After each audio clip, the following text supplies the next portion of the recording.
Hey, it's Jamie, and I wanted to share how I'm setting my goals in 2020 and beyond. Now, the time of filming this, we're in August, we're in Ibiza right now, and it's probably quite a weird time to be setting goals for actually the rest of 2020. And I wouldn't normally, if I'm completely honest, but so much has happened over the last 6 months with Corona, Brexit coming into place, that actually I feel because of the craziness that the pandemic has put forward, we kind of lose sight of what we ended up targeting at the end of 2019 for the rest of this year. So I kind of want to guide you through what I do to set my goals and what I'm going to be doing that you can do with me as we're going to be setting these goals together. So the first thing that I like looking at is it's called a stretch goal. Okay, so a stretch goal is the ultimate outcome goal that you want to achieve by the end of the year or the end of any sort of period. So say, for example, it might be I want to hit £1 million, or it might be 100,000 subscribers on YouTube, for example. That's a really big goal. It's a really big outcome. But actually, if you only do that end goal, so people say by the end of 2020, I want to achieve this, that's great, it's good having that ambition, but 80+% of you will end up waiting until September, October to then look at those goals again and go, what is it I actually wanted? And so some people achieve those goals, most people don't, but those that do achieve it, you'll be shocked at how much results come in the last quarter of the year. So we're looking at that momentum goal, aiming high. I'm going to give some examples. This evening I'm going to sit down and have a think about this for myself, and tomorrow I'm going to come back and I'm going to share with you what I'm going to be targeting for the rest of the year and how you can engage within that and set yours too. So now that we've got those stretch goals, what we want are momentum goals. And momentum goals are these smaller jumps, if you like, before the end of the race.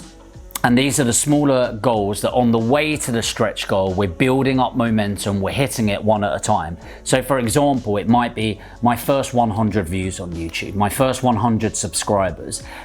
How am I going to get there? What videos do I want to do? But those momentum goals allow us to achieve success on the way to success. So people get so fixated on the outcome of a business relationship or the outcome of the hard work, but actually we seem to forget, and I'm a slight hypocrite, by the way, I'm okay saying that when I'm going through this, that sometimes you don't celebrate the small successes, sometimes you don't reward yourself for the small successes because we only deem it a success at the end, but actually in enjoying the journey slightly more, that's a success in itself. So having these momentum goals as well as the stretch goals are a really great way to reinvigorate ourselves, push in a short-term goal and reward myself with a short-term reward before I move on to the next momentum goal and eventually that big stretch goal at the end of the year. Finally, you want to look at indicators. So you would have heard in business before, key performance indicators, but indicators come in two waves and most people only focus on outcome, or they're known as lag indicators. And lag indicators will be, I will have achieved this by this period. And it's really great because actually it's about measuring your success. It's about measuring, okay, when is a win a win? Is it when I hit 10,000 views? Is it 100,000 views? Is it 100,000 subscribers? So you know the outcome or the lag indicators of what you're trying to achieve. But what most people don't look at is the inputs, or what is known as the lead indicators. And these lead indicators are the inputs, the effort, the metrics that you're putting in on a daily, weekly, or monthly basis in order to achieve those lag indicators. So it's really important for two reasons. Number one is that you actually know what you need to do in order to get that predetermined success. Number two, it keeps you motivated. If you're in the first few months of your business, even the first year or two of your business, sometimes those results that you want to show up, they're not immediately shown to you. It's deferred down the line and it builds up and builds momentum. And sometimes if you can focus on those lead indicators going in, making sure you're hitting them on a daily, weekly, and monthly basis, then that can be contributed and counted towards your success. So what I want us to do over the next couple of hours is to look at our stretch goals our momentum goals, and our lead and lag indicators. And I'm going to come back in a moment and show you mine.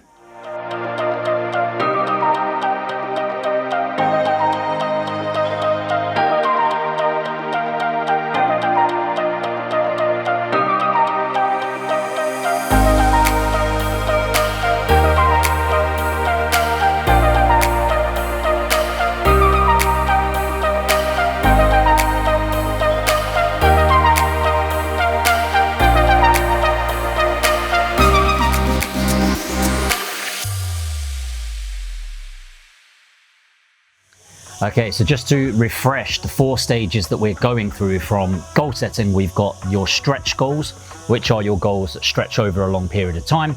We've got your momentum goals that are the points along the run that you're trying to get there. And then you've got your indicators, you've got your lag indicators, which most people focus on, which are the outcomes, how much money you've made, whatever it is. And then you've got the lead indicators, which are your inputs that you need to implement in order to get there.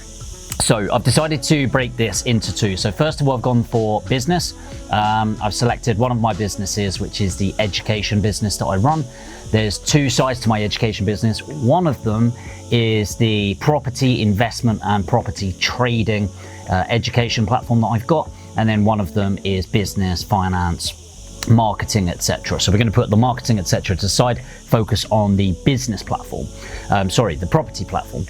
So with the property side of things, what my stretch goal that I've written down for 2021 is to do £1 million in turnover in that business. So I've been educating people for a number of years now, but I've only just started doing it as an individual. Until recently, I was doing it with a pretty big player in the game, which has been a great experience, but now I want to sort of go out on my own and expand this up. So we've gone for £1 million.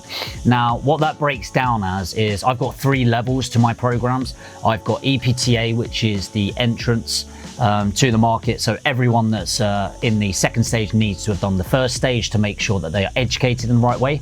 The only reason I do that is I know a lot of the educators out there, and my opinion is they're pretty subpar in either the education they're giving or the practical application of it. So I like to make sure that everyone's on my second level, which is group mastermind level. They're all hitting a certain quality before they come in. So I'm not having somebody that's up here, somebody that's down there, etc. And then we've got our elite program, where you have to be doing a minimum of 100,000 a year in property or more in order to put in an application. Otherwise, it's invite only, essentially. So 3 levels, there's 2.5 grand, 5 grand and 15 grand for these 3 levels. And what I've broken it down to is 200 EPTAs, which over 2021, which is about $500,000 income. We've got 70 GMMs, group masterminds, which is going to make 350,000. And then we've got 10 elites over the year, which is going to be another 150,000 coming in. So that breaks down into $1 million, and I know that that's going to be about 6,250 leads coming through to either consultative calls and understanding what they're looking for, or online workshops, which is going to cost me about 31,250 in ad spend on top of all of the organic content that I'm putting out there in the background, like this video and other stuff on Facebook, etc. So now that I know the stretch goal within that, the next part is the momentum goals. So the momentum goals that we're doing is in between, and for me this is up until Christmas this year. So we are in August right now, so running up to Christmas. I'm not doing a massive push at it, we're still in testing phase, and I'm looking for 80 members of my Elite Property Trading Academy. So it's the EPTA. So 80 people is the momentum goal. The next thing I'm looking at is the lag, which is the outcome of my inputs or the lead indicators. So my lag indicators are to go from 80 paid people. I know I need 120 applications to the program, because we only let in around 2/3 at that level. Around 1/3 we disqualify straight away from the initial consultation calls that I have with them. So I know from 120 applications, I need about 800 on my online workshops or consultative phone calls. And that means around 2,500 registrants, or around 12,500 in lead spend. So I know it costs me around £5 cost per lead. So now I've got my lag indicators, then I'm finally looking at my lead indicators. So remember, these are the measures that I need to put in. So I know that I'm gonna have to spend 12,500 on leads, and I know that I need to de-risk my position, not to put that all into one online workshop. And the reason to do that is I might not be on form. It might be something happens out there that causes these issues, that an external threat, whether it's the economy, etc., that's suddenly hit, or a bad bit of news that happened the day before. So I like to spread and de-risk myself. So I'm going to do it over 4 online workshops and a few phone calls. Spend about 12,500. So right there on my business, I've got the inputs, the outputs, so the lead and the lag indicators. I've got my momentum goals, so momentum goals to make me feel good as I'm moving along, and my long-term goal, i.e. end of 2021, which is my stretch goal of hitting 1 million. Okay, so moving on to personal, I very much approach my personal life the same as my business. You know, I believe in blends, so I approach everything in the same way, really. So looking at personal, let's go for the obvious one, body, right? So if you're anything like me, coming out of this crisis and shitstorm of what we've just gone through, your body may have taken a bit of a beating during this time. Maybe you're eating and drinking a little bit too much, right? So if I look at my stretch goal, let's say by the end of 2021, definitely a body like Zac Efron from Baywatch.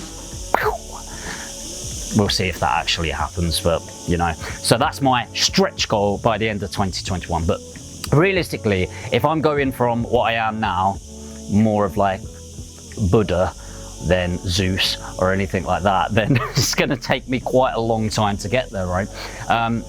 That's fine. I don't mind the fact that it's long term and getting denser muscle, losing fat, etc. But I'm going to want something shorter term to make me feel rewarded, make me feel good about the effort that I've been putting in. So a momentum goal for me would be stripping my fat back, okay? I want a good foundation to then build off of if I'm getting bigger muscle, etc. I want to strip back my fat first of all. So what that's going to look like for me is probably stripping around 6% body fat over the next 4 months. So it's not a huge goal, but it's very manageable to do. And for me is around that 5 to 6 kilo mark over the next 4 months. So that's going to be my momentum. The lag of that momentum goal, or the lag indicator of what that will look like, is some other things thrown in. So I want to be around 15% body fat, that's what it's going to bring me to. And I also want to be able to run 10K in around 35 minutes. I'd love to get it under 30 and then 25, etc. But for now, that'll be a really nice target and a really nice outcome for me to get to that 10K in 35 minutes and to get to that 15% body fat. Finally, I'm looking in the lead indicators. What do I actually need to do that? Now, I've not broken this down in as much detail as I will go through for this, but more for the concept of this video. I know that I want to run 3 times a week and build up to, before I can run 10K in 35 minutes, I need to be able to run 10K, right? So I need to build up to that. I'm going to run a few times a week, 3 times a week. I'm going to lift in the gym 4 times a week, and I've made notes on both of those to break that down further. And I'm going to go into a slight calorie deficit. So I'm going to go into a calorie deficit of around 200 calories a day. I don't like suddenly ripping calories away, stripping back or anything like that. I like results over the long term. I find them more sustainable. So that's a decent breakdown of the business side of the stretch, momentum, lag, and lead indicators coming in, and of course covering the personal as well. So what I want you to do is write down your business and your personal goals. What are your momentum, stretch, lags, and lead indicators for both business and personal? Put them in the comments now, and I'll make sure to reply to every comment. So if you've liked this video, make sure to smash that like button and click the subscribe button to find more videos that are coming up on business, health, wealth, and happiness. And I'll make sure to see you soon. And remember to have a head for business and a heart for the world.